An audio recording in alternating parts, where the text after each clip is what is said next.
Hello दोस्तों, मैं हूं मनीष कुमार दवे। स्वागत है मेरे चैनल पर। आज हम राजनीति भूगोल का पार्ट पढ़ेंगे और ये संपूर्ण पार्ट होगा। इसके अंदर एक भी क्वेश्चन ऐसा नहीं होगा कि जो एग्जाम में आपसे नहीं होगा, और यदि कोई ऐसा क्वेश्चन आ जाता है तो शायद उसको भूगोल का महान भूगोलवेत्ता ही कर पाएगा।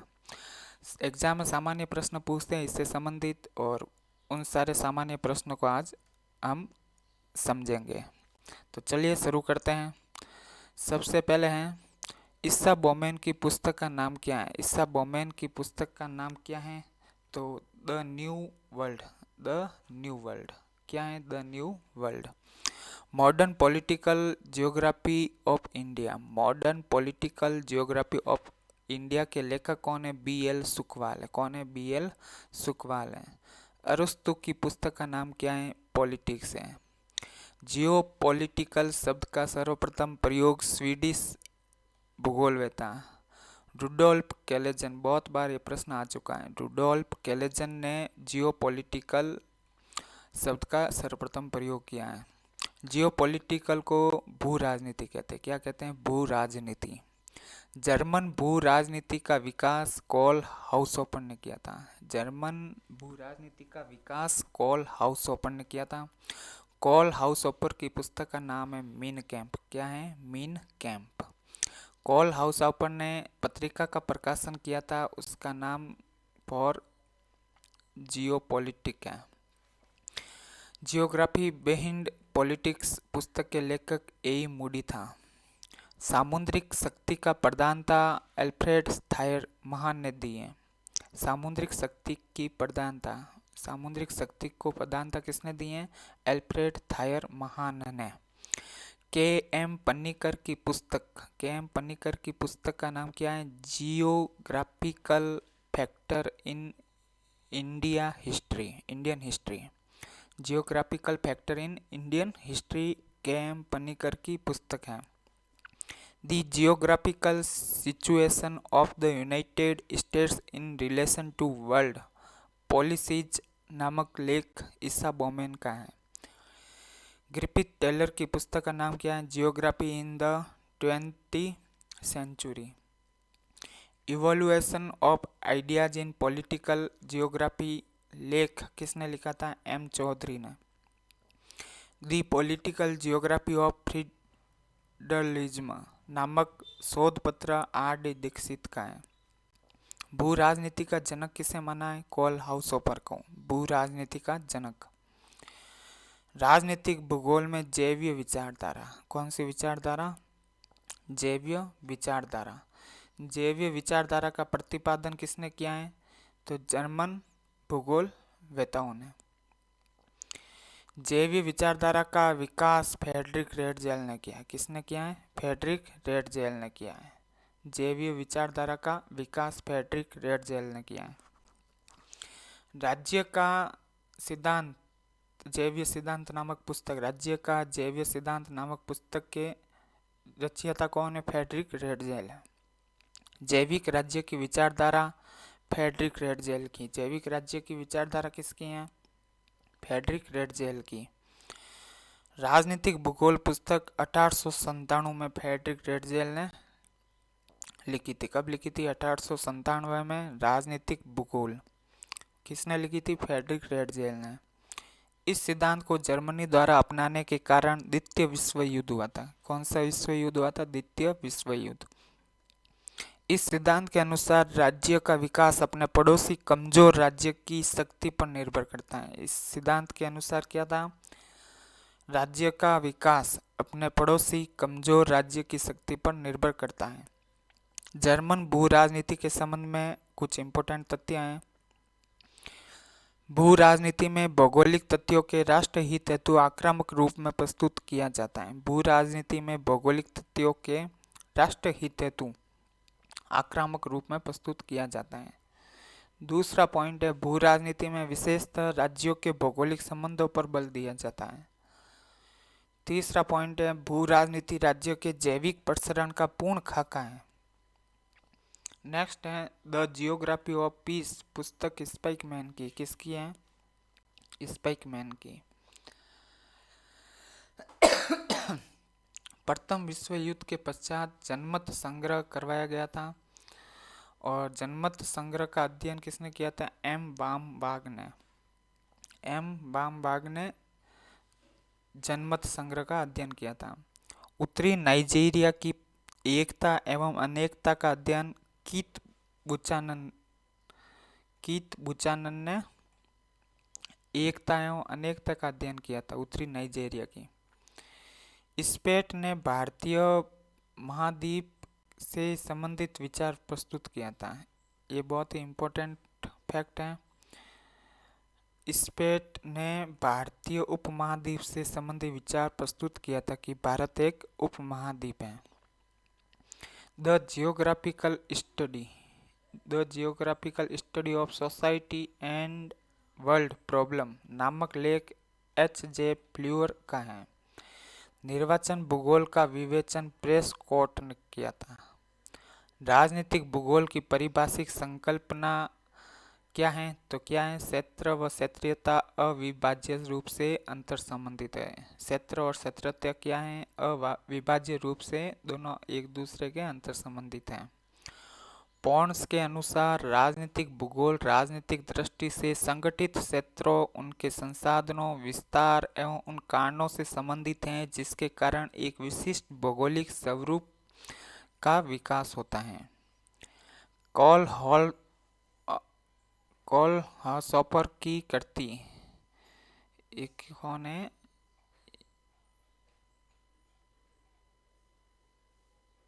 ये हाउसहॉपर है। कौन है? हाउसहॉपर। यहाँ पर लिखना भूल गए थे। कॉल हाउसहॉपर है।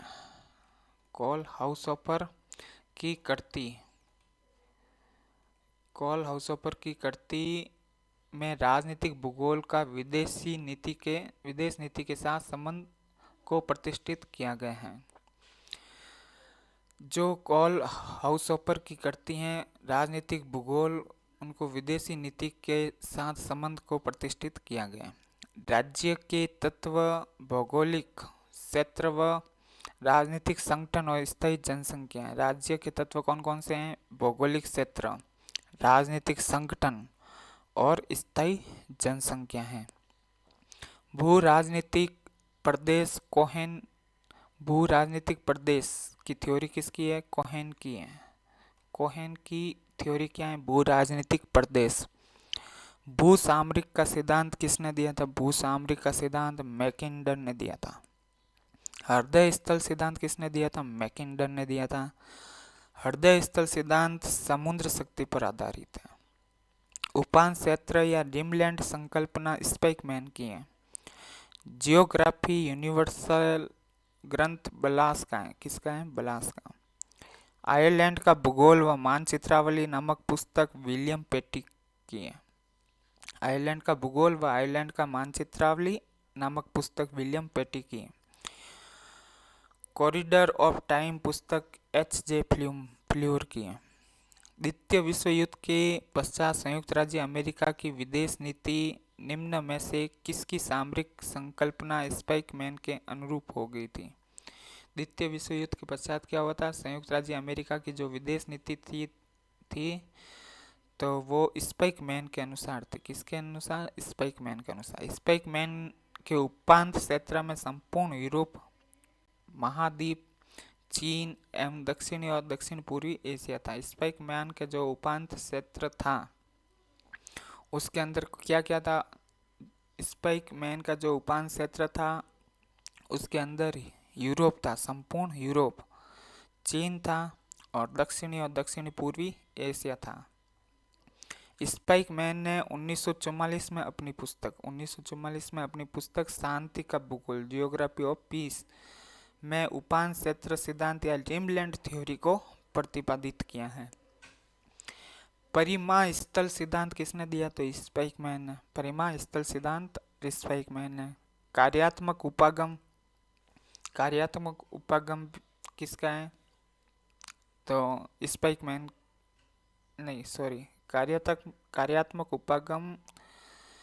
किसने दिया था ये मेरे को भी पता नहीं है, मैंने सर्च भी किया था लेकिन आंसर नहीं आया। अगर आपके पास इसका आंसर है तो कमेंट में ज़रूर बताना। कार्यात्मक उपागम किसने दिया था?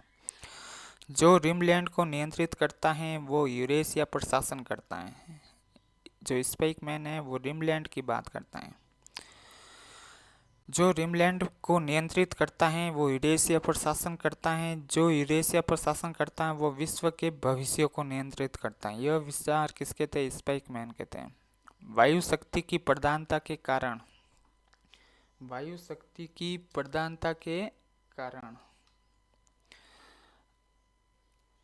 एयर पावर की ऑफ सर्वाइवल पुस्तक किसने लिखी थी? तो सेवेरस्की ने लिखी थी। किसने लिखी थी? सेवेरस्की ने।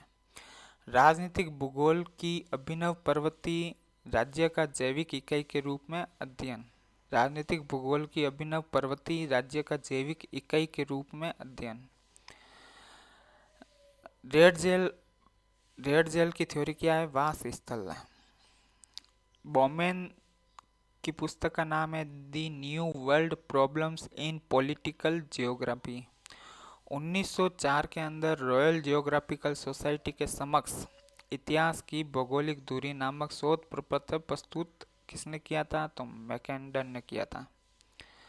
1904 में रॉयल जियोग्राफिकल सोसाइटी के समक्ष इतिहास की भौगोलिक दूरी नामक शोध प्रपत्र किसने प्रस्तुत किया था? मैकेंडन।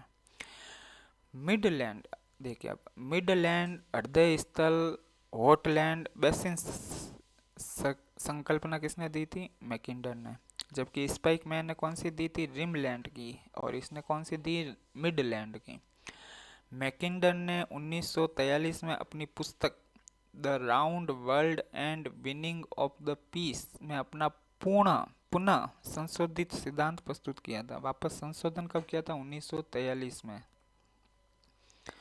नेक्स्ट है हृदय स्थल को दो भागों में किसने विभाजित किया? हृदय स्थल को दो भागों में इसने मैकिंडन ने दो भागों में बांटा था। पहला भाग था पूर्व साइबेरिया का क्षेत्र। पहला भाग कौन सा था? पूर्व साइबेरिया का क्षेत्र, जिसे लीना बेसिन नाम दिया गया है। जिसे लीना बेसिन नाम दिया गया है। दूसरा कौन सा था? दूसरा था मिडलैंड बेसिन, जिसमें पूर्वी यूएसए, जिसमें क्या था? पूर्वी यूएसए था। एक तो पूर्वी यूएसए, पश्चिमी यूरोप तथा उत्तरी अटलांटिक महासागर के तटीय देश। जैसे कि ये अटलांटिक महासागर है, इसका जो उत्तर वाला इलाका है, तो एक तो इधर अमेरिका के साइड वाला, एक पश्चिमी यूरोप के साइड वाले जितने भी देश हैं वो मिडलैंड बेसिन के अंतर्गत आते थे। उनका भविष्य निर्धारण होगा। वर्तमान में ये भू सामरिक दृष्टि से सबसे मजबूत हैं और वर्तमान में यही देश सबसे मजबूत हैं, संयुक्त राज्य अमेरिका वगैरह। नेक्स्ट है मैकिंडन ने अपना हृदय स्थल सिद्धांत मर्केटर मानचित्र प्रक्षेप पर प्रस्तुत किया है। दी डेमोक्रेटिक आइडियल्स एंड रियलिटी में मैकिंडन ने 1919 में अपने सिद्धांत पाइवट एरिया का हार्टलैंड के रूप में पुनः नामकरण किया था। थल शक्ति के जल शक्ति पर प्रभुत्व पर बल हृदय स्थल सिद्धांत देता है। हृदय स्थल सिद्धांत किस पर बल देता है? थल शक्ति के जल शक्ति पर प्रभुत्व। थल शक्ति हैं जो जल शक्ति पर राज करती हैं। पूर्ववर्ती सीमाएं अंतर्राष्ट्रीय संबंधों की दृष्टि से शांति प्रिय सीमाएं हैं। पूर्ववर्ती सीमाएं किसे कहते हैं? तो प्राचीन काल में शांतिपूर्वक निर्धारण हुई हैं। जैसे कि कोई पशु चराते चराते हुए सीमा का निर्धारण कर लेते कि ये तेरी सीमा, ये मेरी सीमा, तो ये शांतिपूर्वक होती हैं, पूर्ववर्ती सीमाएं कहलाती हैं। मैकिंडन ने विश्वद्वीप आंतरिक सीमावर्ती अर्धवृत्त को माना है। मैकिंडन ने विश्वद्वीप आंतरिक सीमावर्ती अर्धवृत्त को माना है। मैकिंडन ने हृदय स्थल सिद्धांत के लिए 3 टियर भाग माने हैं। मैकिंडन ने हृदय स्थल सिद्धांत के लिए 3 टियर भाग माने हैं। प्रथम टीयर, द्वितीय टीयर और तृतीय टीयर। प्रथम टीयर धुरी क्षेत्र जो यूराल, हिमालय व साइबेरिया के बीच है। द्वितीय टीयर जर्मनी, ऑस्ट्रेलिया, भारत, चीन, पूर्वी यूएसए, पश्चिमी यूरोप है। तृतीय टीयर है यूएसए, दक्षिणी अफ्रीका, ऑस्ट्रेलिया, दक्षिण पूर्वी एशिया व जापान। माइनिंग व हुसन भूगोलवेत्ता भी हृदय क्षेत्र संकल्पना के पक्ष में थे। मैकिंडर ने यूरेशिया के बाहर स्थित महाद्वीपों एवं द्वीपों की पेटी का नाम बाहरी अर्धचंद्र रखा। मैकिंडर के हृदय स्थल सिद्धांत में उपानजेयी अर्धचंद्र क्षेत्र में समुद्र तटीय यूरेशियाई देश हैं। जिसका हृदय क्षेत्र पर प्रभुत्व होगा वह यूरेशिया पर राज करेगा तथा जो यूरेशिया पर प्रभुत्व रखेगा वह विश्व पर राज करेगा, मैकिंडर ने कहा था। ये की एक परिभाषा स्पाइकमैन की भी है, उसकी रिमलैंड की है और इसके हृदय क्षेत्र की है। इतना फर्क है। अपने धुरी क्षेत्र में बदलाव करते हुए पूर्वी यूरोप के द्वारा असुरक्षित मानने के कारण मैकिंडर यह कथन कहा था। ठीक है ना। अपने धुरी क्षेत्र में बदलाव करते हुए पूर्वी यूरोप के द्वारा असुरक्षित मानने के कारण मैकिंडर ने यह कथन कहा था। मैकिंडर ने अपने मानचित्र के आधार या धुरी क्षेत्र के पश्चिमी, पूर्वी तथा दक्षिणी में स्थित क्षेत्र का नाम आंतरिक या सीमावर्ती अर्धचंद्राकार वृत्त नाम दिया था। अब देखिए क्षेत्र रूपता के बारे में कुछ पढ़ लेते हैं। राजनीतिक क्षेत्रों के अध्ययन के लिए संयुक्त क्षेत्र का सिद्धांत स्टीफन जोन्स ने दिया था। संयुक्त क्षेत्र का सिद्धांत किसने दिया था? स्टीफन जोन्स ने। क्षेत्र एकरूपता का सिद्धांत बी जोन्स ने दिया था। यूएसए में अमेरिकन भूगोलवेत्ता परिषद द्वारा 1954 में प्रकाशित हुआ था यह क्षेत्र एकरूपता का सिद्धांत। 3 भूगोलवेत्ताओं के विचार संयुक्त रूप से हैं, डी विटलसी, रिचर्ड हॉडसन और गोटमैन। इन तीनों ने संयुक्त रूप से क्षेत्र एकरूपता का सिद्धांत दिया था। एस जोन्स ने राज्य विकास में 2 सिरे बताए हैं, एक तो विचार और दूसरा राज्य, जिनका विकास 5 सोपान में होता है।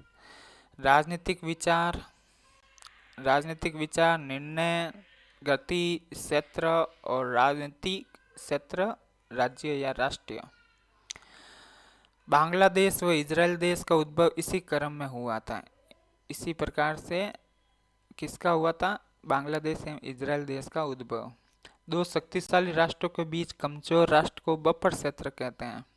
बफर स्टेट में दोनों शक्तिशाली देशों की राजनीतिक व सांस्कृतिक मिश्रण होता है। भारत व चीन के बीच में कौन है? नेपाल व भूटान है। चीन व रूस के बीच में कौन है? मंगोलिया है। नेक्स्ट है ब्रिटिश व फ्रांस के बीच में थाईलैंड है। जर्मनी व रूस के बीच में पोलैंड है। फ्रांस व जर्मनी के बीच में बेल्जियम है। नाटो ब्लॉक व रूस के बीच यूक्रेन है। ब्राजील व अर्जेंटीना के बीच उरुग्वे है। कोल्सन सीमा वह रेखा है जो क्षेत्र की बाहरी सीमा। कोल्सन एक भूगोलवेत्ता था। कोल्सन कौन था? भूगोलवेत्ता था। कोल्सन ने क्या कहा कि सीमा क्या है? सीमा वह रेखा है जो क्षेत्र की बाहरी सीमा का निर्धारण करती है, जिसमें राज्य का शासन होता है। जोन्स के अनुसार सीमा निर्धारण के सोपान निश्चय, निर्धारण, अलंग, प्रशासन।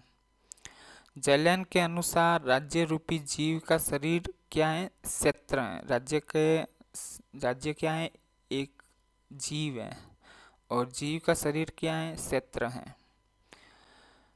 1930 से 50 की अवधि में सीमाओं और सीमांत प्रदेशों के अध्ययन पर सर्वाधिक जोर दिया गया। सीमा निर्धारण का आधार क्या है? प्राकृतिक लक्षण, सांस्कृतिक लक्षण, ज्यामितीय आधार। सीमाओं का आनुवंशिक वर्गीकरण किसने किया था? हॉडसन ने किया था। यह वर्गीकरण द्वितीय विश्व युद्ध के समय यूरोप महाद्वीप के देशों की सीमाओं पर किया गया। इस विभाजन का आधार नदी प्रणाली का आधार था।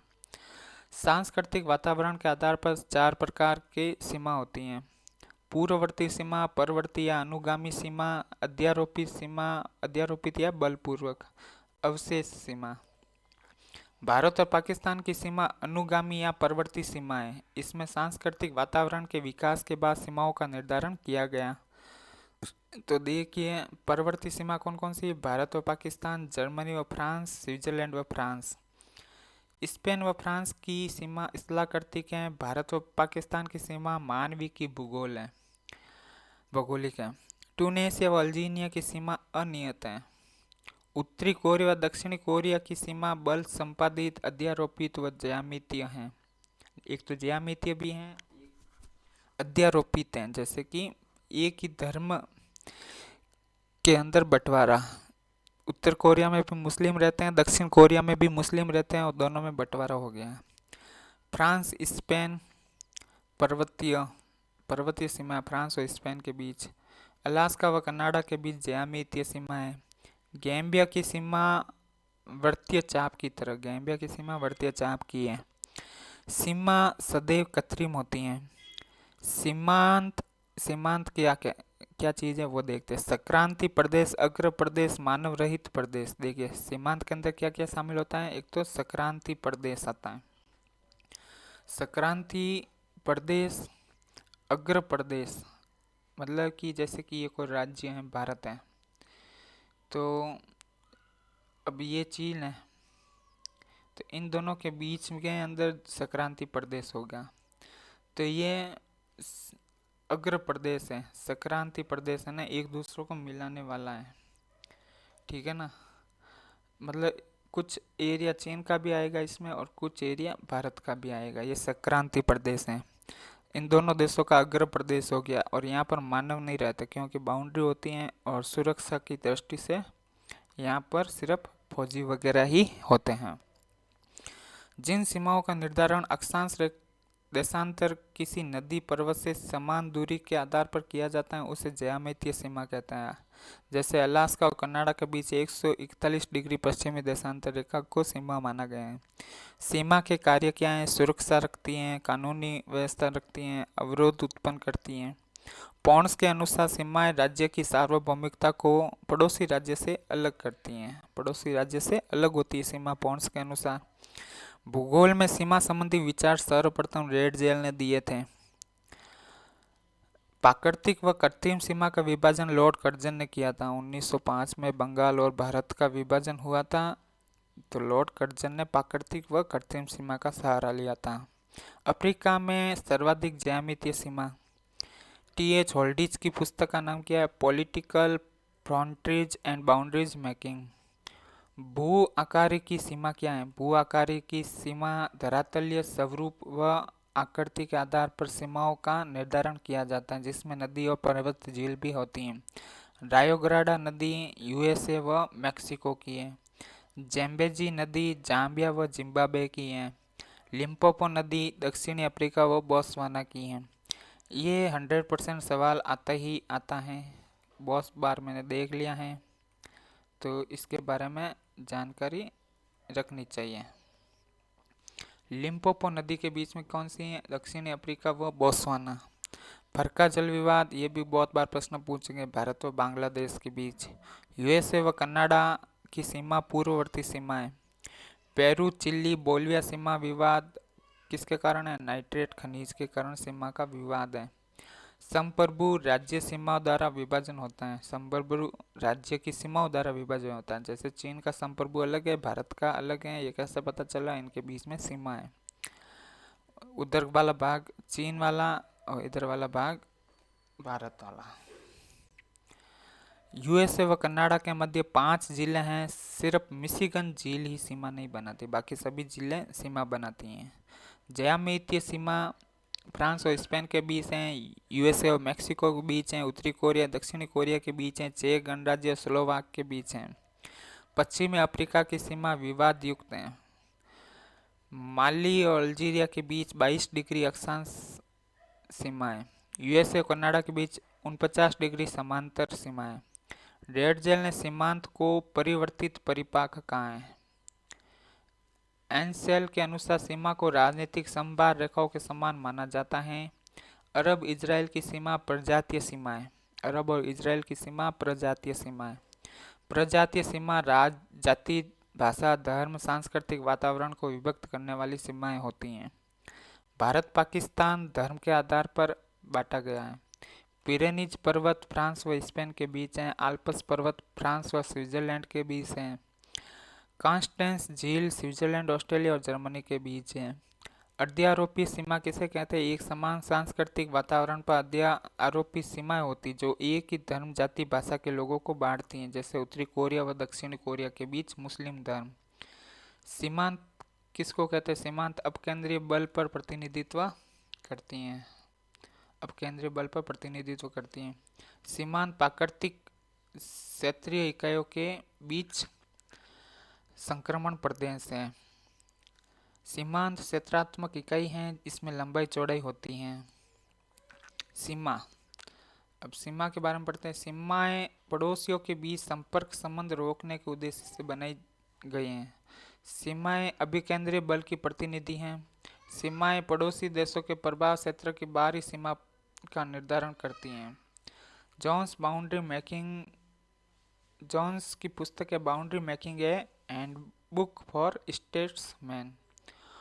बॉक्स की पुस्तक है international boundaries a study of boundary functions and problem.